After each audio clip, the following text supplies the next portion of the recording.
Hi again, here's episode 35. If I was remotely able to commit, this podcast is coming out the same day as the previous one to make up for the fact that it took me a whole week to get the previous one out. I really do want to catch up by the end of October, which would involve 1 or 2 episodes every day for the next 10 days, so not sure I can pull it off, but I'm gonna try. Let's see. News. I got a tooth extracted recently. Had a big hole in it for the better part of 2 years. Finally got around to seeing a dentist about it. They pulled it, nice and easy. Now I got a big hole in my gums instead, but, oh hell. That'll heal. Saw Hamilton the night before that. It was in town. It was amazing. Words cannot do it justice. And, related to a subject I talked about in the podcast some time ago, important enough that it made it into the thumbnail, Bone by Jeff Smith. Netflix has announced a TV adaptation of it, which is awesome. And, the only disappointing part is that I don't get to make it. I really wanted to make a Bone adaptation myself. I'm going to talk about the way I fantasized about it in an upcoming episode, hopefully before anything is revealed about the Netflix version. But today, just my normal segments.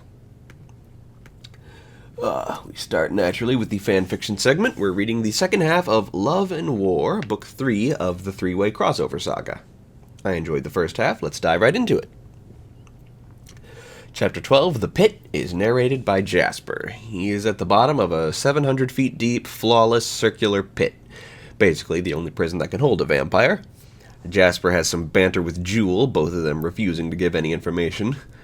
Jewel eventually realizes that since Alexis was able to sever Emmett's leg, she might be able to torture Jasper, so he do. Jasper fights back, destroying Alexis and almost entirely destroying Jewel. Jasper gets out of there. It turns out he only refrained from escaping for fear they'd destroy Emmett's leg, but now that it's clear they don't know how, the gloves are off. Jasper gets Emmett's leg back from Albert and Felicia, and they ask to come with him. They fly back to the U.S. in a stolen aircraft.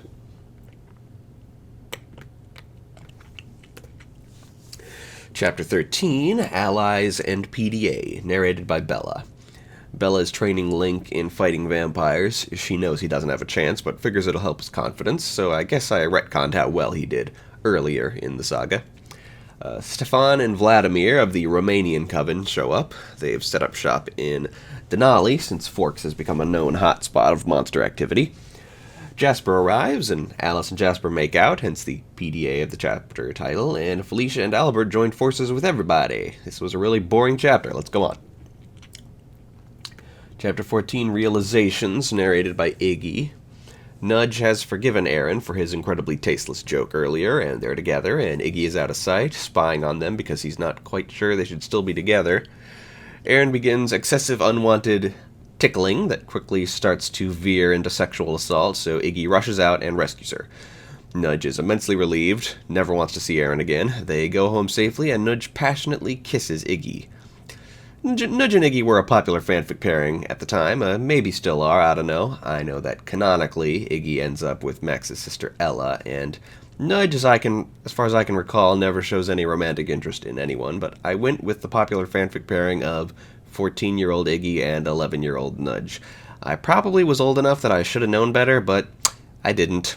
Shogunai. I just won't do that again. I mean, in the actual future, I won't do that again. I wrote such a relationship like that. My next story after this one also featured Iggy Nudge in even more detail, but, more on that and how stupid it was later, but, not gonna write a relationship of that sort again. Yeah. Chapter 15, Lifted, narrated by Max. Max is trying to figure out if Nudge and Iggy are officially together. She's not sure about relationships between members of the flock. Fang sneers at her, and it ends in an insult that Fang immediately starts apologizing before, which gets Max laughing hysterically when she realizes Fang is babbling. Later in class, Max meets some of my signature OCs, the nerdy girl Keegan and her lovable jock boyfriend Niles. Keegan and Max discuss dating, and Max claims she's dating Fang. Fang overhears and is genuinely surprised, obviously, but Max is correct when she guesses he won't argue. Chapter 16, They Know, narrated by Edward. Edward, Bella, Renesmee, and Jacob are out hunting in the Alaskan wilderness when they are ambushed by Laura, the giant frog member of the ICBG. A whole bunch of vampires and werewolves immediately converge on their position and disarm her. Albert tries to reason with Laura, but Laura doesn't want safe haven. She wants to rule the world. Turns out the ICBG have figured out the way to kill Twilight vampires, rip them apart and burn the pieces, so naturally they can be killed by laser beams, which Laura demonstrates on Charlotte. Who the heck is Charlotte? I guess the answer is a Twilight character who's clearly completely expendable. Edward realizes Laura is transmitting a signal and snaps her neck, but it's too late. The ICBG know how to kill vampires now. Chapter 17, Treacherous Jewel, narrated by the Big Guy. With 3 members of the team gone, the Big Guy and the rest of the ICBG move their base of operations to Mr. Tran's company in Lao. From Libya, incidentally. I never mentioned before that their first base of operations was in Libya. The Big Guy and Mr. Tran formulate a plan to go after the Cullens with fast-grown dinosaur clones that shoot lasers, and Jewel is exasperated by how cartoonish this plan is, so he murders Mr. Tran and every member of the ICBG so he can start on his own plan to take over the world, saving the Big Guy for last, killing him with an electrified hammer. Chapter 18, Confrontation, narrated by Bella. The whole family is feeling very depressed and downtrodden and fearful, and they almost consider canceling Romeo and Juliet, but they don't do it. Renee, Bella's mother, who Bella hasn't seen in the 2 years since the series ended, suddenly turns up in wherever they are, having come upon the name Bella Cullen in an article about Ginormica on Perez Hilton. Wow, this story is old. Renee figures out that Bella is a vampire on her 3rd guess, and is thrilled that her daughter is a super awesome monster and she has a half-immortal granddaughter. Bella is shaken by how well Renee took it all, but realizes she probably should have come to expect it. And there's a magnificent joke where Bella tells her mom, "It's not that I was trying to hide it from you, it was more like I didn't want you to find out." To which Edward replies, "And sometimes a house burns up, and sometimes a house burns down." Bella is very concerned about her mother now being in on the ultimate secret, but Edward replies that either all the Cullens or all the Volturi will die in the upcoming battle, so doesn't much matter anymore. Chapter 19, The Play, narrated by Insectosaurus. Insectosaurus watches the play of Romeo and Juliet, describing it as going off without a hitch, and then the huge after-party, held on a skyscraper roof solely for Insecto's benefit. There's some conversation about Renee's re-entrance into Bella's life, a gag where Jasper just says fuck it and snaps Derek's neck and drags him away to drink all his blood too quickly for anyone to notice. Yep, I killed off Derek Deedle and played it for laughs. It'd be hard to play it any other way, I suppose. Everyone gets all hyped up for the big fight with the Volturi, which will happen the very next day. Chapter 20, Prepare for Battle, narrated by Carlisle. The fighting force gathers in the woods, and we get a head count, the Cullens and their cousins, a large number of vampire allies from Breaking Dawn, Jacob's wolf pack, but not Sam's, as well as Jasper's old colleague Maria, the monsters, the flock, and Albert and Felicia, 45 characters in total. Carlisle is sure they will win, but also sure that not everyone will survive.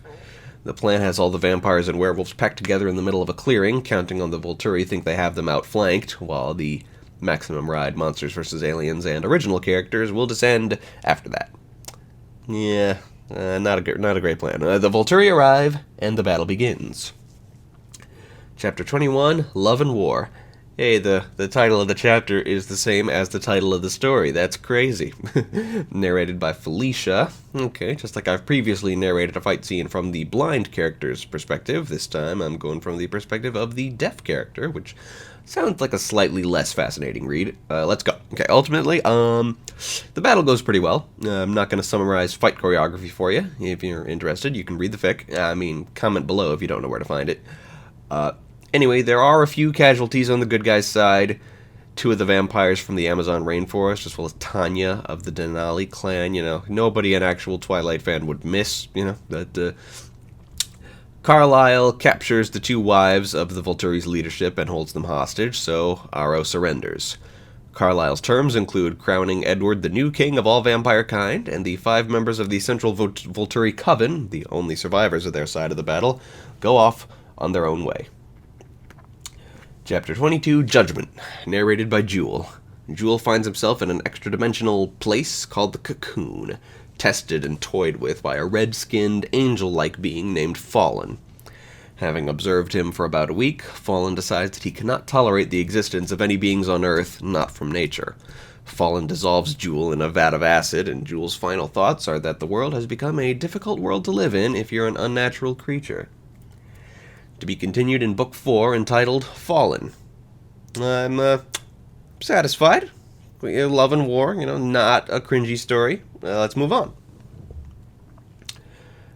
Droon segment. Well, last episode we finished up Season 4 of my hypothetical Droon adaptation, and I have a lot of ideas about it. First things first, I'm going to recap the new cast of characters as I have at the end of previous seasons. So new characters debuting in Season 4 would be Thomas Lennon as Jumbo, David Spade as the Wooden Bird, Ron Perlman as Emperor Ko, E.G. Daly as Basra, Steve Buscemi as Pasha, Frank Welker as Gethwing, Mackenzie Eby as Meredith, Tony Abbott as the Wizard Sneeze, Craig Ferguson as Quill, D. Bradley Baker as Bleg, Ron Perlman as Saba, Sally Safiati as Thesha, Eddie Deason as the Snitcher Captain, Ed Asner as the Night Captain, Jennifer Hale as Mrs. Rubin, Jermaine Clement as Captain Bludge, George Takei as Fefarello, Jessica DeSico as Jime, Doug Jones as Shadowface, Keith David as Kem, Warwick Davis as Bepho, and Corey Burton as the Drumar Lord. Other things to talk about. Russi Taylor, who was my dream voice of Queen Hazad, passed away some weeks ago, and when an actor in my dream cast dies, I make an effort to replace them. For Droon, I've developed the habit of replacing deceased actors with Team Starkid and Rooster Teeth regulars, as presumably most or all of my Dreamcast would be if I ever actually adapt this the way I'm planning. More on that in a moment. So I'm replacing Russi Taylor with Jamie Lynn Beatty. I also wanted to change my mind about how I had Eric, Neal, and Kid Spar played by unknown, to-be-determined kid actors. I just wanted to throw in some names. For Eric and Neal, I initially thought of John Morris and Aaron Dismuke. John Morris played Andy in all of the Toy Story films, and I absolutely love his voice and performance in Toy Story 3. It's a real shame he's never done any other acting in anything else. And Aaron Dismuke was a kid actor in the original Full Metal Alchemist, and currently plays a youngish kid on Ruby.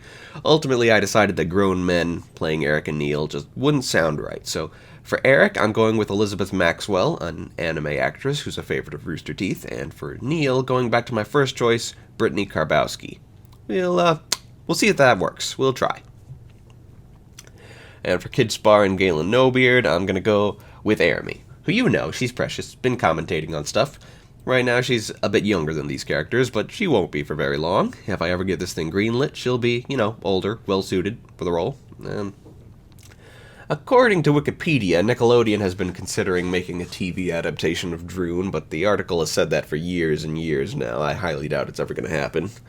I sure as hell hope it doesn't. So my current plan/fantasy for this adaptation involves the fact that Rooster Teeth has recently partnered with Scholastic to produce Ruby novels for children, so I'd want to take my team before Rooster Teeth and Scholastic to pitch to them my 6-season web series adaptation of The Secrets of Droon.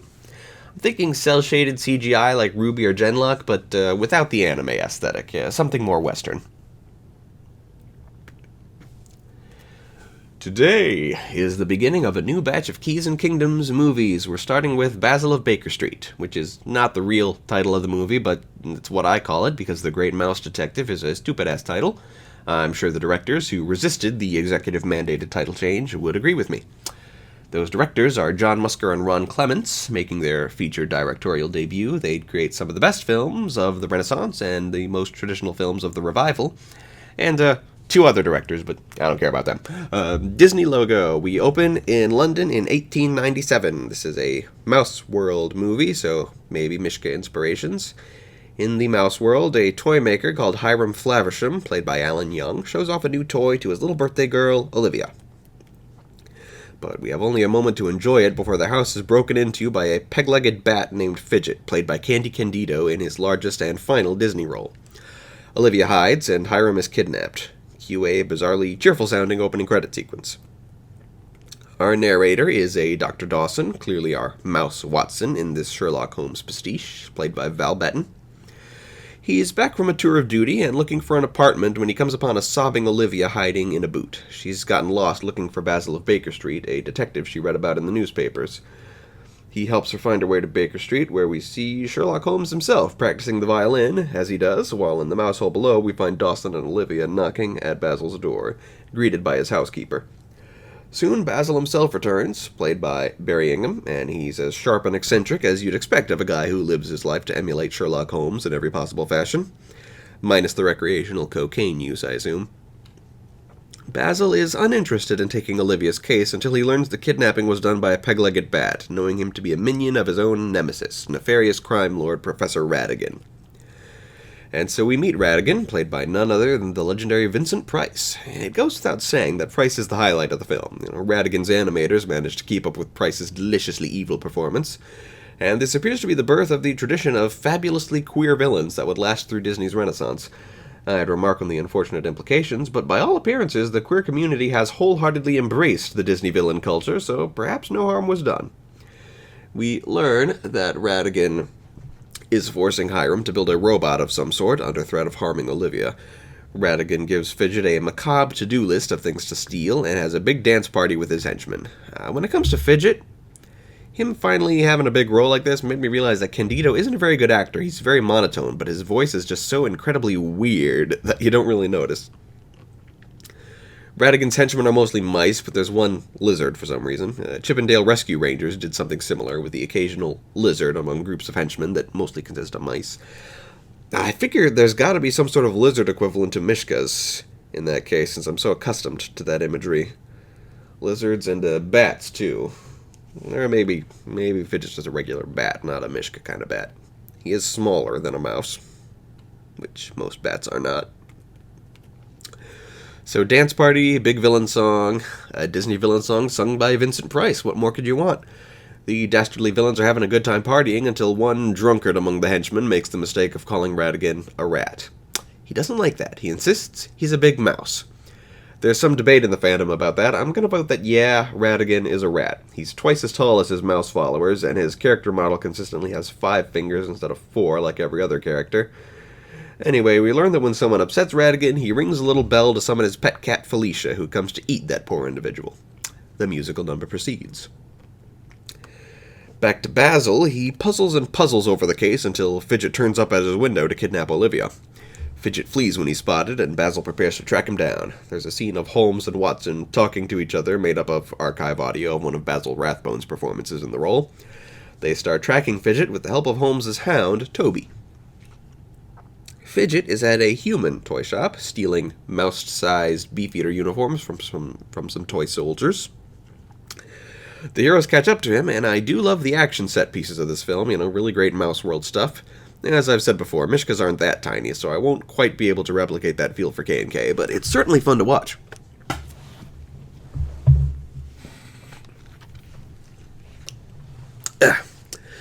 Basil investigates Fidget's thefts, and Dawson finds his to-do list, which is complete but for his order to kidnap Olivia.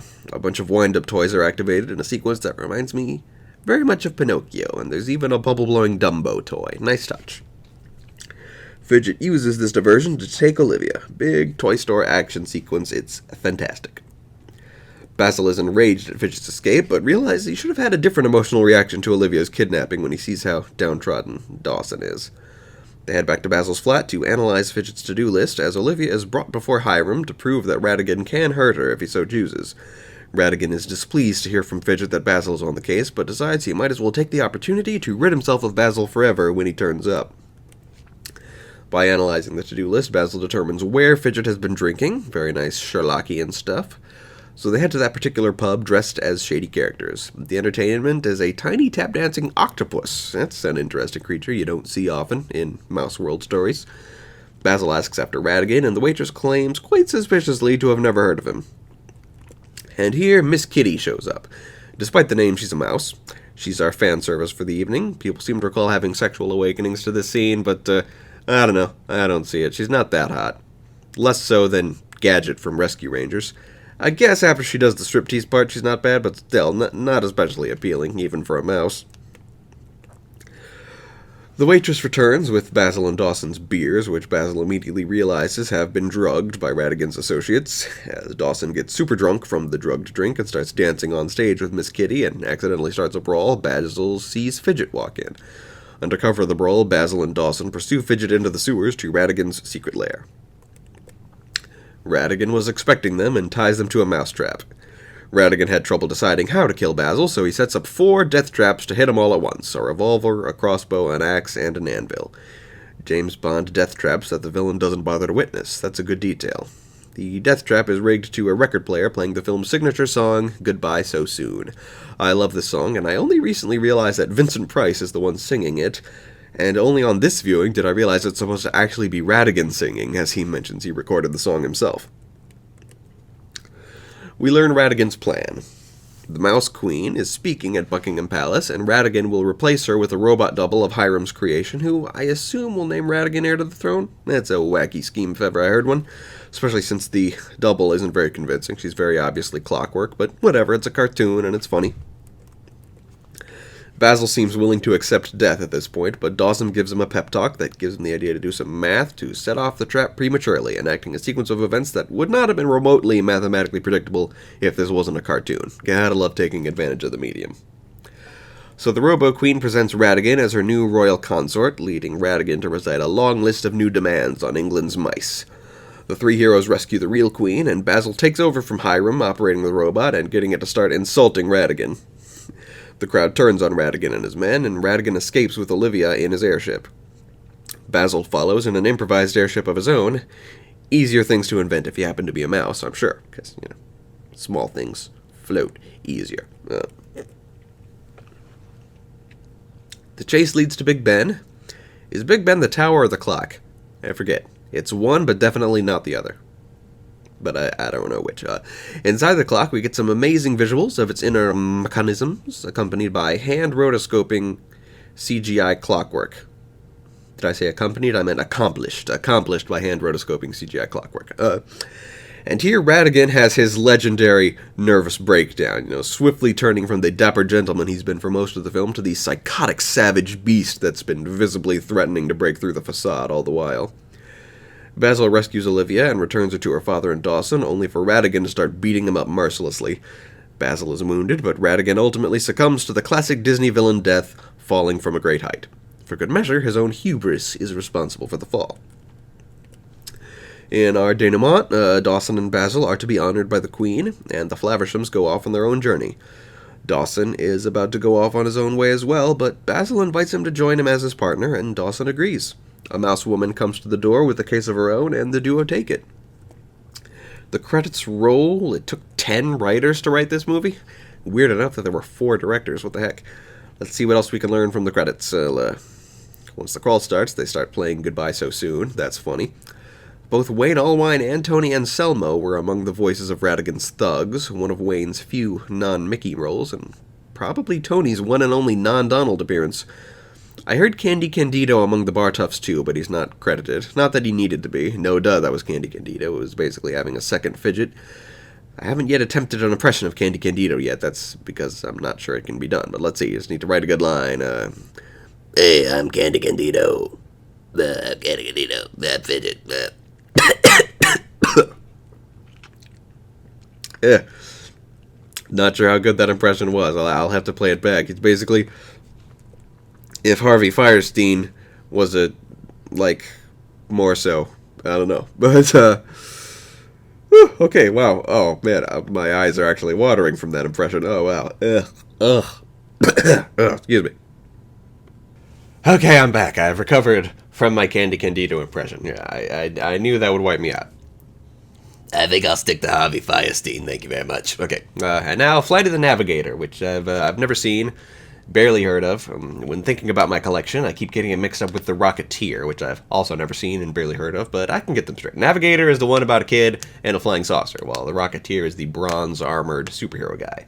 Like I said, I know nothing. Let's watch Flight of the Navigator. We open on a flying saucer streaking through a blue sky. Right into it, eh? It's a frisbee.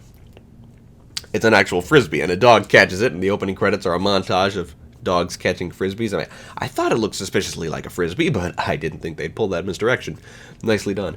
Alan Silvestri composed our score. He's very good at that, so our opening scene is a frisbee dog contest. Our protagonist, some kid named David, tries to get his dog Bruiser to fetch a frisbee, but just can't get him to cooperate. The film is apparently set in 1978, several years before it was released. I'm guessing that's significant. Just then a big-ass Zeppelin passes overhead. Zeppelins are cool. A good marker that you're in a speculative reality, too. No, I don't think that's the case here.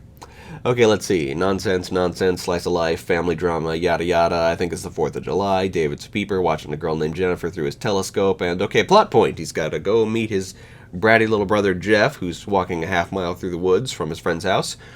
80s whimsy music. A third alien spaceship fake-out with a water tower. Noises in the woods. Jeff pops out and scares him. I completely sympathize with David's many threats against Jeff's life. The kid sucks.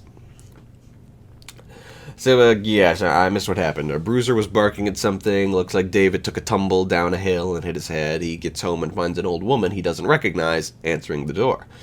Okay, I think I know what's going on. Unfortunately, I was spoiled by the film's IMDb summary, and I know the significance of the film starting in 1978. I do believe he's just spontaneously been transported 8 years into the future. He searches the house. He knows it's his house, but some old couple live there now. They have the police fetch him to help him, not because he busted into their house, and he's at the station. The police run his description and find a missing persons report that describes him exactly from 8 years ago. David gives his age as 12. The date is July 4th, 1978. The president is Jimmy Carter. The two cops bring him to some house where they find his mom and dad, who are too thrilled to see him to be confused that he's the same age he was when he disappeared 8 years ago. David passes out. Meanwhile, NASA are investigating a UFO crash. This being our eponymous Navigator, I assume. David wakes up in the hospital, asks his mom and dad why they look so much older, and they're confused too, but they're very relieved to see him. Where have you been all this time, they ask, and he tells them it's only been a few hours. In walks Jeff, now 16 years old. We're only 18 minutes in, This film is moving right along. And I do love mysterious time warps. I didn't know that's what this movie was about. I was expecting a fun kid in his UFO kind of story. This time warp thing is going in the inspirations bank. Jeff tries to reconnect with David, and David eventually comes to believe that he really has somehow been pushed 8 years into the future. It's a nice tender moment, them reconnecting the way only two brothers can, with their favorite playground insults. Sniffle. That night, NASA bring the UFO back to base in a big truck. Whispers come from the thing, which seem to disturb the sleeping David. The scientists find themselves completely unable to go inside it, but it's seamless and impenetrable. Later, he takes a polygraph, which makes his alpha brainwaves go crazy.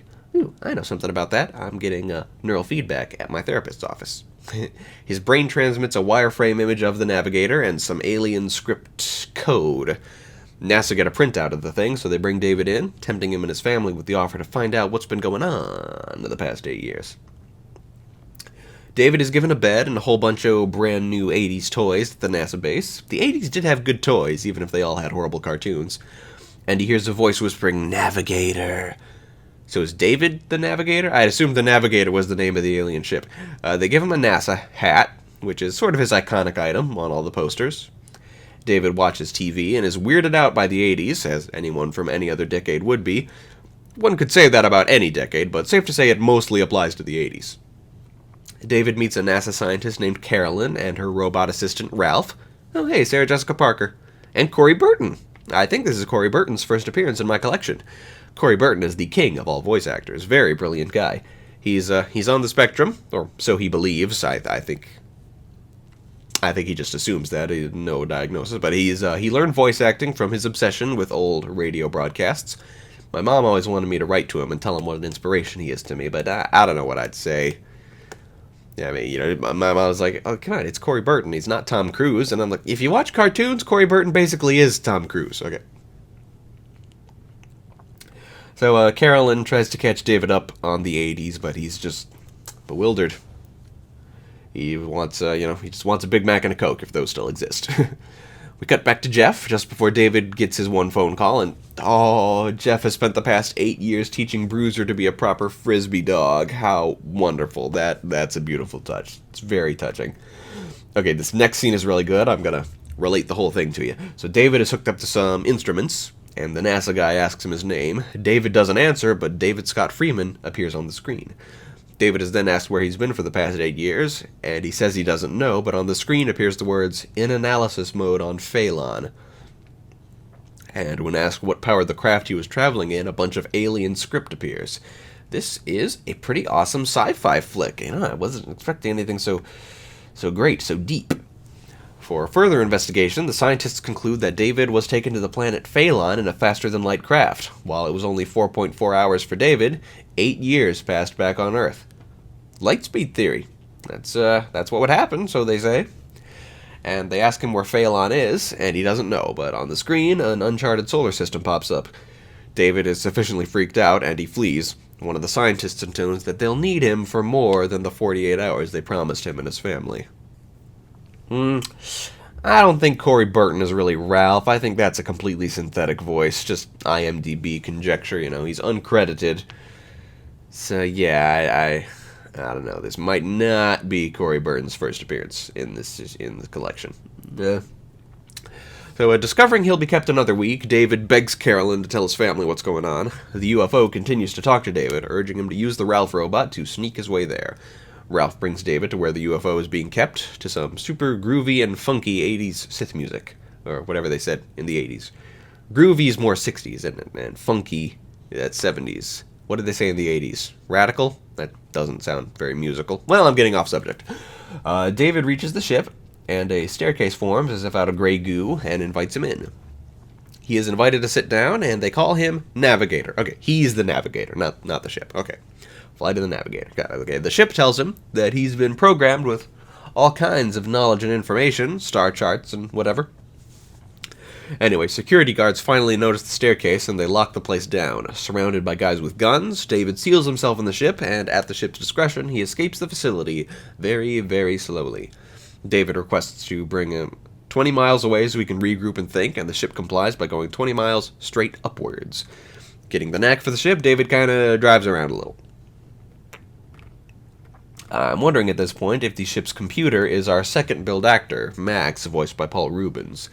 Doesn't sound like him, but it's digitally deepened. It would be a very gratuitous use of a Paul Rubens, if that's him, but if not, he hasn't appeared yet. Anyway, Max, if this is indeed Max, explains that the planet Phelan has been gathering species from all over the galaxy. They realize that humans only use 10% of their brains, so they fill the rest of David's brain up with star charts and junk to see what would happen. That old chestnut, eh? Where does that come from? And why won't Hollywood let it go? Humans use pretty much all their brain, pretty much all the time. He further explains that when he crashed his spaceship, he lost his star charts, so he needs the ones in David's brain. Handy. He also explains that normally he'd travel back in time to return the alien life forms back to the moment they were taken, but this proved to be too dangerous for a human to endure. And yes, as they continue to flee NASA, David names the ship's computer Max. So all this time I've been listening to Paul Rubens, speaking in a complete monotone and with his voice digitally pitched down so as to be unrecognizable. That's the second most gratuitous piece of celebrity voice casting I've ever seen. I say second because you really can't beat the 6 celebrities that got to play the Chipmunks and the Chipettes in the Chipmunks movies. Anyway. Max reveals he's got a whole bunch of other alien life forms on board, and once he gets the star charts, he'll bring them back to their home planets. All the alien life forms are little puppety things, one of which eats David's cap. Another, a creature called a puckmarin, has been with Max for some time. Max explains that his home planet was destroyed by a comet after his sample was collected, so the puckmarin has no home to return to. I smell pet alien. Okay, David and the puckmarin start laughing, and the laugh proves infectious, and Max starts laughing like Pee Wee Herman. I guess that was worth the price of Paul Rubens. And then, Max extracts the star charts from David's head, along with, accidentally, everything else David knows, which results in Max sounding and acting like Pee Wee Herman for the rest of the movie. Okay, I get it now. I prejudged the film, but it knew what it was doing. This film is so much better than I thought it would be. I thought I'd be bored out of my skull by some dull flick about a kid and a UFO. This is fun and emotional and really well done, even though, in all honesty, I liked Max better before he turned into Pee Wee Herman, but, whatever. Meanwhile, Carolyn is explaining everything to David's family, and the NASA guys imprison them all in there. They try to get back home to Miami, and then accidentally end up in Tokyo. That's funny. Tokyo coming up out of nowhere is funny to me. Then they cross the United States again and try to get back to Miami, listening to some Beach Boys, as they do. Really? A 12-year-old from 1978? He flips through radio stations and he picks the Beach Boys? That's 60s. Why not an artist who is relevant in 1978? They're not doing their period piece right. Yeah, this is silly. I like this film better when it was fairly serious. It's gone downhill ever since Max turned into a comedy character, but it's still good. It's still good. It's still entertaining. It's a different film now than it started out, but it's good either way. So, Jeff prepares a signal so David, not knowing the way to the new house, can find them from the air. Some rockets. David briefly laments that all his friends are now 20 while he's still 12, and Max apologizes, but hopes David will be safe from his family. David lands near his house, and when he sees his family and all the NASA guys there, then turns around, telling Max to bring him back to 1978, willing to take the risk of dying in the process. Max reluctantly agrees, and they say their goodbyes, effectively erasing this timeline. David finds himself back in 1978 and joins his family out in a boat on the river to watch the 4th of July fireworks. Oh, and the Puck Marin is with him. He encourages little Jeff to keep it a secret. And the credits roll over aerial shots of stuff. And Paul Reubens is credited as Paul Mall for some reason. This is the most 80s-ist movie I've seen in my Disney collection, and all the parts before Paul Reubens starts Paul Reubensing are probably the best 80s sci-fi movie I've ever seen. The parts after that are fairly humdrum, whimsy, characteristic of both Disney and the 80s, but seldom both at the same time. I don't know, it subverted my expectations in a lot of ways. It really sucked me in at first, but at some point it turned into the normal Disney movie I was expecting, and kind of let me down. But mostly it's good. Let's see.